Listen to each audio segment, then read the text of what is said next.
Hello दोस्तों, आज हम पढ़ेंगे वैश्वीकरण के कुछ महत्वपूर्ण प्रश्नोत्तर जो एमपी बोर्ड में बहुत आते हैं।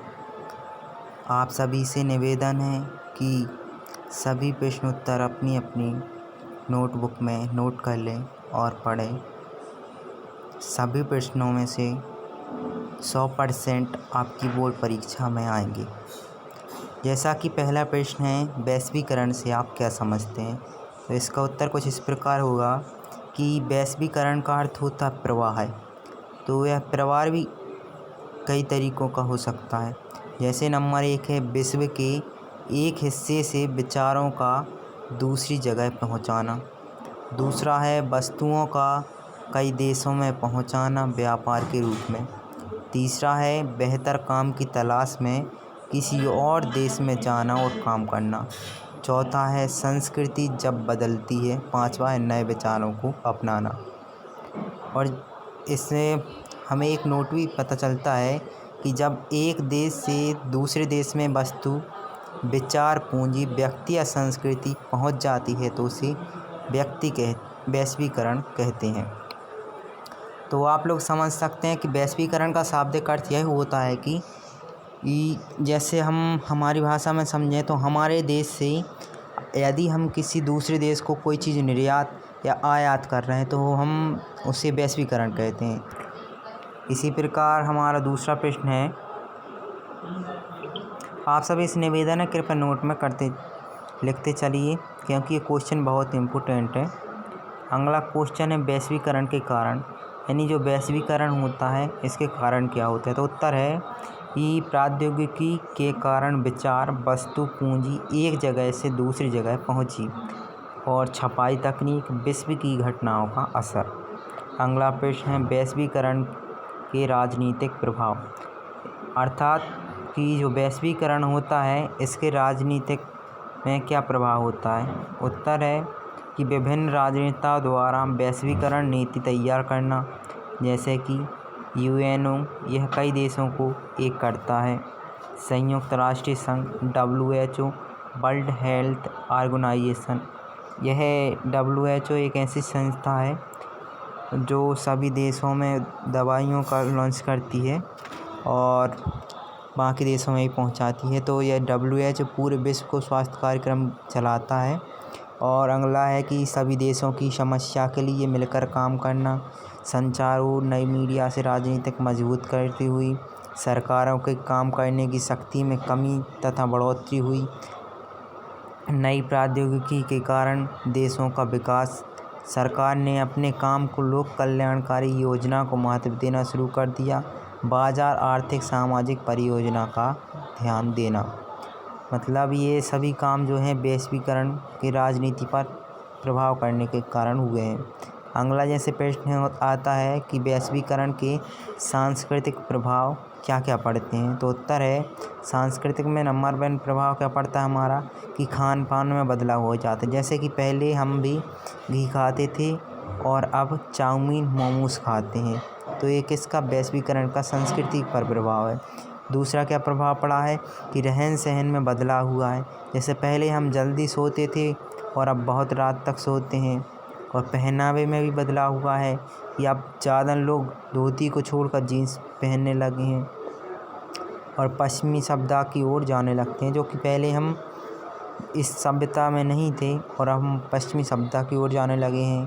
पांचवा है विदेशी त्यौहार का प्रचार, जैसे वैलेंटाइन डे। जैसे वैलेंटाइन डे है, ये हमारे देश का नहीं था, लेकिन वैश्वीकरण के कारण ये विदेशी त्योहारों का प्रचार हो रहा है और हमारे त्यौहार दबते जा रहे हैं। यह भी एक वैश्वीकरण का सांस्कृतिक बहुत बड़ा प्रभाव है। विदेशी फिल्मों का चलन और रॉक संगीत को पसंद करना।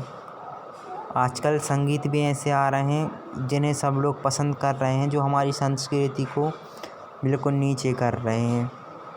ये भी हमारा प्रभाव है। और महिलाओं की स्थिति में सुधार, जीवन शैली में बदलाव, रूढ़िवादी का अंत, अंधविश्वास खत्म होना, ये तो अच्छी बात है, लेकिन कहीं कहीं की बहुत ज़्यादा हमारी संस्कृति का दहन हो रहा है और 11वीं बात है कि सांस्कृतिक धरोहर का ख़त्म होना और हमारी संस्कृति ख़त्म हो रही है।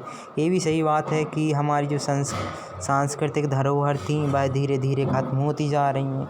तो जब धरोहर ही ख़त्म हो जाती तो हमारी संस्कृति नहीं रहेगी। कृपया नोट कर लें। अगला प्रश्न है जैसा कि वैश्वीकरण के आर्थिक प्रभाव।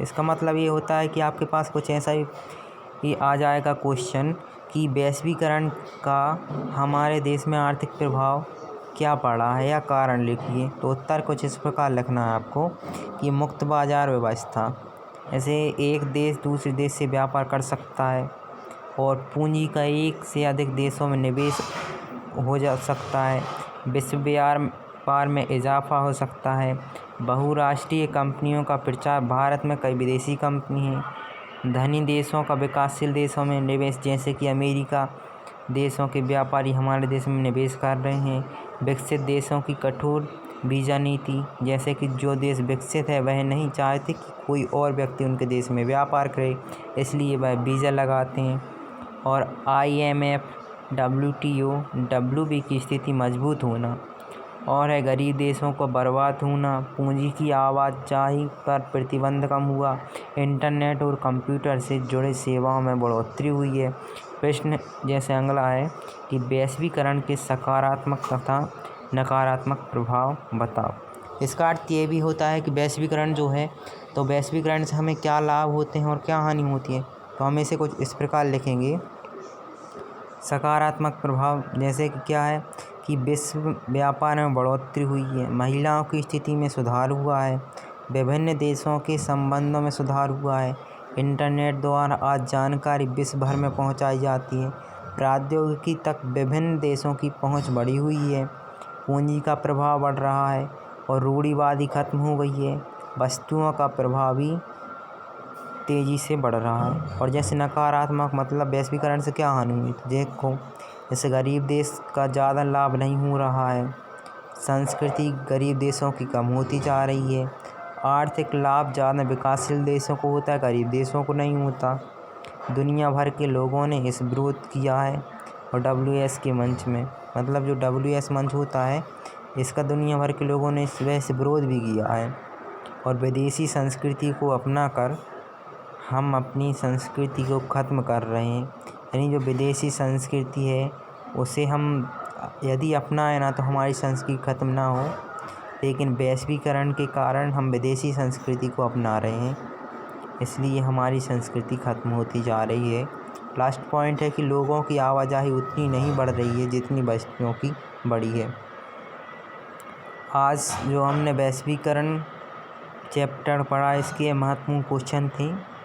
सभी से निवेदन है कि अपनी अपनी नोटबुक में है प्रश्न उत्तर लिख लें, क्योंकि इनमें से 100% 1 या 2 क्वेश्चन वैश्वीकरण से अगर आए तो आपकी बोर्ड परीक्षा में ज़रूर आएंगे। धन्यवाद।